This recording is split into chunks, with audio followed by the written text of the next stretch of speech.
Let's read some Glitch in the Matrix stories. Auntie, hi. Hi. Please keep my name anonymous when you read this, as it is hard for me to deal with this, but the evidence is too convincing to say it's not real. I'll attach it to this email.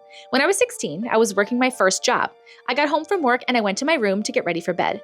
I put in my favorite movie and hit play. From there, I have no memory of what happened. I came to an hour and a half later, sitting on the edge of my bed, where I had been for an hour and a half. That in itself is creepy and gives me chills. I still have no memory. That time period is a blank spot.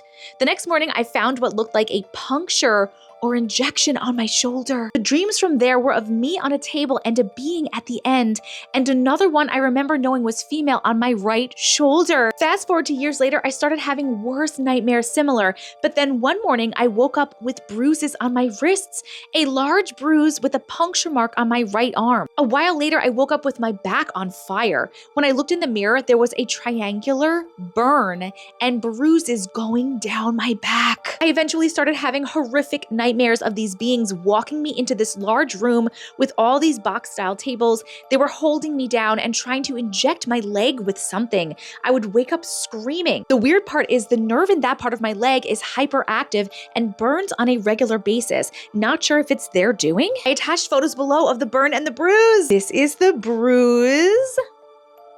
This is the burn on her shoulder. Like, what? I definitely understand why it's really hard for you to deal with, because that's really scary. That definitely sounds like an abduction. You were literally sitting up in your bed in the same exact spot an hour and a half later with no memory, and you woke up with these things on you. And those dreams were probably not dreams. Those are probably your memories. Are you still having these dreams now? Has anything happened since then? Or was it just like tied to a specific place that you were living at the time? Has anybody gone through anything similar? Please let me know in the comments right here. Thank you so much for sharing your story. I'm Auntie Matrix, and if you like stories like these, make sure you hit that follow button, and you can send me yours to this email address right here.